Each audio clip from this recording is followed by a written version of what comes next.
ಶ್ರೀ ಗುರುಭ್ಯೋ ನಮಃ. ಶ್ರೀಕೃಷ್ಣಾಯ ನಮಃ. ಎಲ್ಲರಿಗೂ ನಮಸ್ಕಾರ.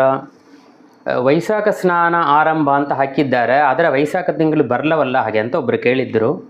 ಇದು ಎಲ್ಲರಿಗೂ ಯೂಸ್ ಆಗುತ್ತಲ್ಲ, ಆದ ಕಾರಣ ಇದನ್ನು ಹೇಳ್ತಾನೆ. ನಮಗೆ ಅಮಾವಾಸ್ಯೆ ಆದರೆ ಮರುದಿವಸದಿಂದ ತಿಂಗಳ ಆರಂಭ. ಆದರೆ ಈ ಸ್ನಾನಕ್ಕೆ ವಿಶೇಷವಾಗಿ ಹುಣ್ಣಿಮೆಯಿಂದ ಹುಣ್ಣಿಮೆ ಮಾತ್ರವೇ ಸ್ನಾನಕ್ಕೆ ತುಂಬ ವಿಶೇಷ ಅಂತ ಇಟ್ಟಿದ್ದಾರೆ. ಯಾವ ತಿಂಗಳಾದರೂ ಸರಿ, ಆಷಾಢ, ಕಾರ್ತಿಕ, ವೈಶಾಖ, ಮಾಘ, ಇದು ಎಲ್ಲ ತಿಂಗಳಲ್ಲೂ ನೋಡಿರಿ ಅಂತಂದರೆ ಪೌರ್ಣಮಿ ಅಂದರೆ ಪೌರ್ಣಮಿವರೆಗೆ ತಾನು ಆ ಸ್ನಾನವನ್ನು ಹೇಳಿರ್ತಾರೆ. ಆದ ಕಾರಣ ಈ ಸ್ನಾನವನ್ನು ಈ ದಿನದಲ್ಲೇ ಮಾಡಬೇಕು. ಚೈತ್ರ ಮಾಸದ ಹುಣ್ಣಿಮೆಯಿಂದ ವೈಶಾಖ ಮಾಸದ ಹುಣ್ಣಿಮೆಯವರೆಗೂ ದಿನಗಳು ಆದಷ್ಟು 30 ದಿನವೂ ವಿಶೇಷವಾಗಿ ಸ್ನಾನವನ್ನು ಮಾಡೋದು. ಸ್ನಾನ ಮಾಡೋದು ಅಂತಂದರೆ ಬೆಳಿಗ್ಗೆ 7 ಗಂಟೆ ಒಳಗಡೆ, ಸೂರ್ಯ ಉದಯದ ಒಳಗಡೆ ಸಮುದ್ರ, ನದಿ, ಬಾವಿ ಇದೆಲ್ಲ ಹೇಳ್ತಾರೆ. ಅಲ್ಲೆಲ್ಲಿ ಇರೋವಂಥವ್ರು ಅದನ್ನು ಮಾಡ್ತಾರೆ. ಇಲ್ಲದವರ ಏನು ಮಾಡಬೇಕು ಹಾಗೆ ಅಂತಂದರೆ ಬಾತ್ರೂಮ್ಲಾರ ಸ್ನಾನ ಮಾಡಿರೋ ಕೂಡ ಪರವಲ್ಲ, 6 ಗಂಟೆ ಒಳಗಡೆ ಮಾಡಬೇಕು ಹಾಗೆ ಅಂತ. ಏನೋ ಕೆಲಸಕ್ಕೆಲ್ಲ ಹೋಗ್ತಾರೆ ಬರ್ತಾರೆ, ಪ್ರಾಕ್ಟಿಕಲಾಗಿ ನೋಡೋವಂಥ ವೇಳೆ, ಈ ಕೆಲಸಕ್ಕೆ ಹೋಗೋವಂಥ ವೇಳೆ ಇದೆಲ್ಲ ಆಗೋದಿಲ್ಲಲ್ಲ ಅಷ್ಟು ಬೇಗ ಹಾಗೆ ಅಂತ ಅಂಬೋ ಪಕ್ಷದಲ್ಲಿ ಕೂಡ ಕೊನೆಯ ಪಕ್ಷವಾಗಿ ಮೇ 1ನೇ ತೇದಿ ಹುಣ್ಣಿಮೆ, ಅದಕ್ಕೆ 3 ದಿವಸ ತ್ರಯೋದಶಿ, ಚತುರ್ದಶಿ, ಹುಣ್ಣಿಮೆ, ಆ 3 ದಿವಸವಾರ ಈ ಸ್ನಾನವನ್ನು ಬೆಳಿಗ್ಗೆ 6 ಗಂಟೆ ಒಳಗಡೆ ಮಾಡಬೇಕು. ಮಾಡುವುದರಿಂದ ಪ್ರೇತಪಿಶಾಚಿ ಜನ್ಮ ನಿವೃತ್ತಿಯಾಗತ್ತೆ ಹಾಗೆ ಅಂತ ಶಾಸ್ತ್ರಗಳೆಲ್ಲ ತಿಳಿಸ್ತಾರೆ. ಮತ್ತು ಇವಾಗ ಚೈತ್ರ, ವೈಶಾಖ, ಜ್ಯೇಷ್ಠ ಈ ತಿಂಗಳೆಲ್ಲ ನೋಡಿದ್ರೆ ತುಂಬ ಬಿಸಿಲು ಕಾಲ. ಆದ ಕಾರಣ ಮುಡಿದಷ್ಟು ಈ ಉತಕುಂಭ ದಾನವ ಆಗಲಿ, ನಾವು ಎಲ್ಲೋ ಒಂದು ಕೆಲಸ ಮಾಡ್ತಾ ಇರ್ತವೆ, ಯಾರೊಬ್ಬರು ಬರ್ತಾರೆ, ಸರಿ ಅವರಿಗೆ ಎಳನಿಯನ್ನು ಕೊಡುವಂಥದ್ದು. ಮನೆಗೆ ಯಾರು ಬ್ರಾಹ್ಮರು ಬಂದರು ಅಂತಂದರೆ ಈ ತಂಪಾದ ಪದಾರ್ಥಗಳೆಲ್ಲ ಕೊಡಬೇಕು ಅಂತ, ಪಾನಕ, ನೀರು, ಮಜ್ಜಿಗೆ, ಎಳನೀರು ಇದೆಲ್ಲ ದೇವರಿಗೆ ಸಮರ್ಪಣೆ ಮಾಡಿ ಇಟ್ಟಿರಬೇಕು. ಯಾರು ಬಂದರು ಅಂದರೆ ಅವರಿಗೆ ಅದನ್ನು ಕೊಡಬೇಕು ಎಂಬುದಾಗಿ ಇಲ್ಲಿ ತಿಳಿಸ್ತಾರೆ. ಇನ್ನೊಂದು ಈ ಪಾನಕ ಪೂಜೆ ಅಂತ ಹೇಳುವಂಥದ್ದು ನೋಡಿರಿ ಅಂತಂದರೆ ಕೊಂಚ ಜನಗಳಿಗೆ ಒಂದು ಸಂದೇಹ ಇರುತ್ತೆ. ಪಾನಕ ಪೂಜೆ ಅಂತಂದರೆ ನಮ್ಮ ಮನೇಲಿ ಒಬ್ಬರು ಸತ್ತೋಟ್ರು, ಅದರಿಂದ ಆ ವರ್ಷ ಅದನ್ನು ಮಾಡಿವು, ವೈಶಾಖ ತಿಂಗಳು ದ್ವಾದಶಿ ದಿನ ಇದನ್ನು ಮಾಡಿವು ಹಾಗೆ ಅಂತ 2-3 ಜನಕ್ಕೆ ಸಂದೇಹಗಳೇ ಇರುತ್ತೆ. ಅದು ಯಾರೊಬ್ಬರು ತೀರಿ ಹೋದರೂ ಆ ವರ್ಷದಲ್ಲಿ ಅದನ್ನು ಮಾಡಬೇಕು ಎಂಬುದಾಗಿ ಹಾಗೆಲ್ಲ ಹೇಳಲ್ಲ. ಅದಲ್ಲಿ ಅಂದರೆ ಆ ತೀರಿ ಹೋದ ತಿಂಗಳು ಆ ವರ್ಷಕ್ಕೊಳಗೆ ಮಾಡುವಂಥದ್ದರಿಂದ ಆ ಪಿತೃಗಳು ಪ್ರೀತಿಯಾಗಿ ಇದನ್ನು ಮಾಡಬೇಕು ಎಂಬುದಾಗಿ ಅದನ್ನು ಬೇಕಾದ್ರೆ ಹೇಳಬಹುದೇ ಹೊರತು, ವೈಶಾಖ ಮಾಸ ಈ ಬಿಸಿಲು ಕಾಲ ಯಾವಾಗ ಬರ್ತೀಯೋ, ಚೈತ್ರ, ವೈಶಾಖ, ಜ್ಯೇಷ್ಠ ಈ 3 ತಿಂಗಳಲ್ಲೂ ದ್ವಾದಶಿ ದಿನ ಮಾಡೋದು ವಿಶೇಷ ಒಂದು. ಯಾಕಂತಂದರೆ ಆವತ್ತಿನ ದಿನ ಬೆಳಿಗ್ಗೆ ಬೇಗ ಊಟ ಆಗಿರುತ್ತೆ, ಸಂಜೆ ಹಸುವೆ ಆಗೋದು, ನೀರಡಿಕೆ ಆಗುತ್ತೆ, ತುಂಬ ಬಿಸಿಲು ಇರುತ್ತೆ ಹೊರಗಡೆ. ಆದ ಕಾರಣ ಅದು ಸಾಯಂಕಾಲ 3 ಗಂಟೆ 4 ಗಂಟೆಗೆ ಈ ಪಾನಕ ಪೂಜೆಯನ್ನು ಮಾಡೋದು ವಿಶೇಷ. ಮತ್ತು ಪಾನಕ ಪೂಜೆ ಈ ತಿಂಗಳು, ಈ ವರ್ಷ ಒಬ್ಬರು ತೀರಿ ಹೋಗಿ ವರ್ಷದ ಒಳಗೆ ಮಾಡಬೇಕು ಹಾಗೆ ಅಂತ ಅಂಬೋದಿಲ್ಲ. ಈ 4 ತಿಂಗಳಲ್ಲಿ ನಮಗೆ ಉತಕುಂಭ ದಾನವನ್ನು ಕೊಡಬೇಕು, ಎಳನಿ ದಾನವನ್ನು ಕೊಡಬೇಕು. ಇದೆಲ್ಲ ನಮಗೆ ಯಾವತ್ತು ತೋರುತ್ತೆಯೋ ಆವತ್ತು ಕೊಡಬೇಕು. ದಿನಾಗಲೂ ಉತಕುಂಭ ಕೊಡ್ತೀರಾ, ತುಂಬ ಸಂತೋಷ, ದೇವರು ಪ್ರೀತಿಯಾಗಿ ನಿಮಗೆ ಬೇಕಾದ ವರವನ್ನು ಕೊಡ್ತಾನ. ದಿನಾಗಲೂ ಒಂದು ಎಳನಿ ದೇವ್ರ ಮುಂದೆ ಇಟ್ಟು ಕೃಷ್ಣಾರ್ಪಣ ಅಂತ ಹೇಳಿ ಅದೊಂದು ಬ್ರಾಹ್ಮಣರಿಗೆ ದಾನವನ್ನು ಕೊಡ್ರಿ. ಇಲ್ಲ ಬೇರೆ ಯಾರೋ ಒಬ್ಬರಿಗೋಸ್ಕರ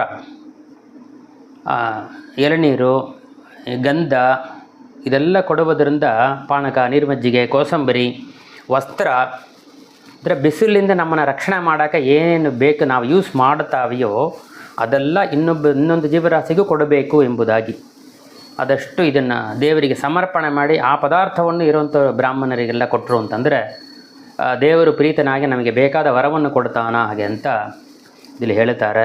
ಮತ್ತು ಬಿಸಿಲು ಕಾಲ ಪೂರ್ತಿ ಅದನ್ನು ಮಾಡಬೇಕೇ ಹೊರತು ಯಾರೋ ತೀರಿ ಹೋಗಿ 1 ವರ್ಷ ಮಾಡಬೇಕು ಆಮೇಲೆ ಮಾಡಬೇಕಾದಿಲ್ಲ ಹಾಗೆ ಅಂತ ಇಲ್ಲ. ಇನ್ನೊಂದು, ಈ ಗಂಡು ಮಕ್ಕಳು ಹುಟ್ಟೋ ವೇಳೆಯೇ ನೋಡಿರಿ ಅಂತಂದರೆ 3 ಸಾಲನ್ನು ತಗೊಂಡು ಬರ್ತಾರೆ. ಆದ ಕಾರಣ ಇದು ಎಷ್ಟು ವರ್ಷ, ಇವ ನಮಗೆ ತಂದೆ ತೀರಿ ಹೋದರು ಹಾಗೆ ಅಂತಂದರೆ ತೀರಿ ಹೋದ ವರ್ಷದಲ್ಲಿ ಮಾಡ್ತಾರೆ. ಅದಿಲ್ಲಾಗಿ ಎಷ್ಟು ವರ್ಷ ಆದರೂ ನಾವು ಮುಡಿದಷ್ಟು ವರ್ಷದಲ್ಲಿ ಏನು 1 ದಿನ 2 ದಿನ ಏನು ಮುಡಿತೀಯೋ ಅದನ್ನು ಮಾಡಬೇಕು. ದಿನಾಗಲೇ ಒಂದು ಎಳನೀರು ತೆಗೆದು ದೇವರಿಗೆ ಸಮರ್ಪಣೆ ಮಾಡಿ ಕೊಟ್ಟರು ಅದು ಪಾನಕ ಪೂಜೆಯೇ. ಅದು 1 ದಿನ 10 ಬ್ರಾಹ್ಮಣನ ಕೂಗಿ ವಿಶೇಷವಾಗಿ ಮಾಡೋದರಿಂದ ಅದು ಪಾನಕ ಪೂಜೆಯೇ ಆಗುತ್ತೆ. ಹಾಗೆ ನೋಡಿರಿ, ಗಂಡು ಮಕ್ಕಳು 3 ಋಣನ ತಗೊಂಡು ಹುಟ್ಟುತ್ತಾರೆ. ಆದರೆ ಯಾವುದು ಅಂದರೆ ನಾವು ಪಾನಕ ಪೂಜೆಯಲ್ಲಿ ಹೇಳೋ ಸಂಕಲ್ಪವೇ ಅದೇ ತಾನೆ. ದೇವ, ಋಷಿ, ಪಿತೃ, ಯಮಧರ್ಮ ಈ ಋಣಗಳೆಲ್ಲ ತಗೊಂಡು ತಾನೇ ಒಂದು ಗಂಡು ಮಗು ಹುಟ್ಟತ್ತೆ, ಜನನವಾಗತ್ತೆ. ಒಂದು ಗಂಡು ಮಗು ಜನನವಾಗುವ ಸಂದರ್ಭದಲ್ಲಿ ಅವರು ಆ ವಂಶದಲ್ಲಿರೋ ಎಲ್ಲ ಪಿತೃಗಳು ಬಂದು ಆ ಮಗು ಹತ್ತಿರ ನೋಡ್ತಾರಂತೆ, ನಮ್ಮನ್ನು ಉದ್ಧಾರ ಮಾಡೋಕ್ಕೆ ಒಂದು ಮಗು ಹುಟ್ಟಿದೆ, ಒಂದು ಗಂಡು ಮಗು ಹುಟ್ಟಿದೆ ಹಾಗೆ ಅಂತ ಆ ಪಿತೃಗಳೆಲ್ಲ ಸಂತೋಷ ಪಡ್ತಾರಂತೆ. ಆ ಸಂದರ್ಭದಲ್ಲಿ ಆ ಮಗು ಹುಟ್ಟಿದ ತಕ್ಷಣ ಅಲ್ಲಿ ಬಂದು ಆ ಪಿತೃಗಳೆಲ್ಲ ನೋಡಿ ಆ ಮಗುಗೆ ಆಶೀರ್ವಾದ ಮಾಡ್ತಾರಂತ ನಾವು ಕೇಳ್ವಿಪಟ್ಟದಲ್ಲಿ ಇದೆಲ್ಲ ಹೇಳ್ತಾನೆ. ಹೀಗೆ ದೇವ ಋಷಿ ಪಿತೃಗಳ ಋಣವನ್ನು ತಗೊಂಡು ಹುಟ್ಟೋ ಕಾರಣ ನಾವು ನಮ್ಮ ಜೀವ ಇರುವ ತನಕ ಇದನ್ನೆಲ್ಲ ಮಾಡ್ತಾ ಇರಬೇಕು. ಆದಷ್ಟು ಏನು ಸೌಕರ್ಯವೋ ಅದನ್ನು ಇಟ್ಟುಕೊಂಡು ದೇವರ ಪ್ರೀತನಾಗಲಿ ಅಂತ ಅದನ್ನು ಮಾಡಬೇಕು. ಹೀಗೆ ಈ ಅಧಿಕ ಮಾಸ ನೋಡಿ ಅಂದರೆ ಈ 4 ತಿಂಗಳು ಈ ಕರ್ಮಗಳು ಒಂದು. ಅಧಿಕ ಮಾಸದಲ್ಲಿ ವಿಶೇಷವಾಗಿ ದೇವರ ಪೂಜೆಯಾಗಲಿ, ಬರೀ ಏನೋ ಜಪ, ಪಾರಾಯಣ, ವ್ರತಗಳು, ಪೂಜೆ, ಹೋಮ ಎಲ್ಲವೇ ತುಂಬ ವಿಶೇಷವಾದದ್ದು ಅಂತ. ಅಧಿಕವಾಗಿ ನಾವು ಏನು ಒಂದು ಪೂಜೆ ಮಾಡಿವು ಅಂತಂದರೆ 100 ಪೂಜೆ ಮಾಡಿದ್ದಕ್ಕೆ ಸಮಾನವಾದ ಪುಣ್ಯ ಬರುತ್ತೆ ಹಾಗೆ ಅಂತ ಹೇಳ್ತಾರೆ.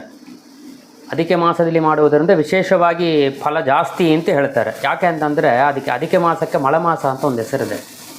ಮಲಮಾಸ ಅಂತಂದರೆ ಏನು? ಮಲ ಅಂತಂದರೆ ನಮಗೆ ಬೇಡದೇ ಇರುವಂತೆ ಪದಾರ್ಥ ಅಂತ ಒಂದು ಕಾಲದಲ್ಲಿ ಈ ಮಲಮಾಸ ಅಂತ ಹೇಳಿ ಆ ತಿಂಗಳಲ್ಲಿ ಈ ಅಧಿಕ ಮಾಸ ಮಲಮಾಸ ಅಂತ ಹೇಳೋ ಸಂದರ್ಭದಲ್ಲಿ ಆ ತಿಂಗಳಲ್ಲಿ ಯಾರು ಯಾವ ಒಳ್ಳೆ ಕೆಲಸವೂ ಮಾಡಲಾಗಿದ್ದಂತೆ.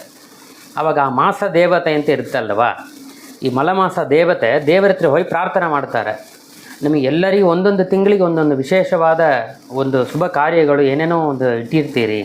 ಮಲಮಾಸ ಅಂಥೇಳಿ ನಮ್ಮ ತಿಂಗಳಲ್ಲಿ ಯಾರಿಗೂ ಏನುವೇ ಒಳ್ಳೆ ಕೆಲಸ ಮಾಡೋದಿಲ್ಲ ಹಾಗೆ ಅಂತ ದೇವರ ಹತ್ರ ಪ್ರಾರ್ಥನೆ ಮಾಡೋ ಪಕ್ಷದಲ್ಲಿ ದೇವರು ಹೇಳ್ತಾನೆ, ನಾನೇ ಪುರುಷೋತ್ತಮ ರೂಪಿಯಾಗಿ ಈ ಮಾಸಕ್ಕೆ ನಿಯಾಮಕನಾಗಿದ್ದು ಈ ಮಾಸದಲ್ಲಿ ನೀವು ಈ 12 ತಿಂಗಳು ಏನು ಮಾಡ್ತೀರೋ ಇಲ್ಲವೋ, ಈ ಮಾಸದಲ್ಲಿ ಅಧಿಕ ಮಾಸದಲ್ಲಿ ಏನೇನು ಪುಣ್ಯ ಕಾರ್ಯ ಮಾಡ್ತೀರೋ ಅದು 100 ಮಡಂಗು ಜಾಸ್ತಿ ಆಗಲಿ, ಆ ಪುಣ್ಯ ಹೆಚ್ಚಾಗಲಿ ಹಾಗೆ ಅಂತ ಆ ದೇವತೆಗಳಿಗೆ ದೇವರು ವರ ಕೊಟ್ಟಿರ್ತಾನೆ.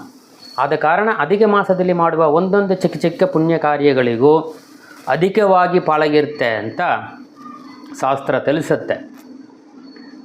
ಅದೇ ಮಾದರಿ ಅಧಿಕ ಮಾಸದಲ್ಲಿ ಏನು ಪಾಪ ಮಾಡುತ್ತಾವೆಯೋ ಆ ಪಾಪ 100 ಮಡಂಗು ಹೆಚ್ಚಾಗಿ ಪಾಪ ಜಾಸ್ತಿ ಆಗುತ್ತೆ ಹಾಗೆ ಅಂತಲೂ ಅದಲ್ಲಿ ಎಲ್ಲ ಮಾಸ ಮಹಾತ್ಮ್ಯದಲ್ಲಿ ಹೇಳುವಂಥ ವಿಷಯಗಳಿದೆಲ್ಲ. ಹಾಗೆ ಆದಷ್ಟು ನಾವು ತೆಲೆದು ದಂಡಿಯ ಮಾಡ್ತೇವೆ, ತೆಲ್ಲಾಗ ತುಂಬ ಮಾಡ್ತೇವೆ, ತೆಲೆದು ಅದಕ್ಕಿಂತಲೂ ಹೆಚ್ಚಾಗಿ ಮಾಡ್ತೇವೆ. ಆದರೂ ದೇವರು ನಮಗೇನು ಶಕ್ತಿಯೋ ಅಷ್ಟು ದೂರ ಈ ಪುಣ್ಯ ಕಾರ್ಯಗಳನ್ನು ಮಾಡಿ ವಿಶೇಷವಾಗಿ ದೇವರ ಅನುಗ್ರಹಕ್ಕೆ ಪಾತ್ರರಾಗಬೇಕು ಎಂಬುದಾಗಿ ಪ್ರಾರ್ಥನೆಯನ್ನು ಮಾಡ್ತಾನೆ. ಶ್ರೀಕೃಷ್ಣಾಯ ನಮಃ. ನಿಮಗೆ ಯಾವ್ದಾರ ಸಂದೇಹ ಇತ್ತು ಅಂತಂದರೆ ಸ್ಕ್ರೀನ್ಲಿ ತಿಳಿಯೋ ಈ ನಂಬರಿಗೆ ಕಾಂಟ್ಯಾಕ್ಟ್ ಮಾಡಿರಿ. ನಮಗೆ ತಿಳಿದ ವಿಷಯಗಳನ್ನ ನಿಮಗೆ ತಿಳಿಸೋಕೆ ನಾವು ಪ್ರಯತ್ನ ಮಾಡ್ತಾನೆ. ಶ್ರೀಕೃಷ್ಣಾಯ ನಮಃ.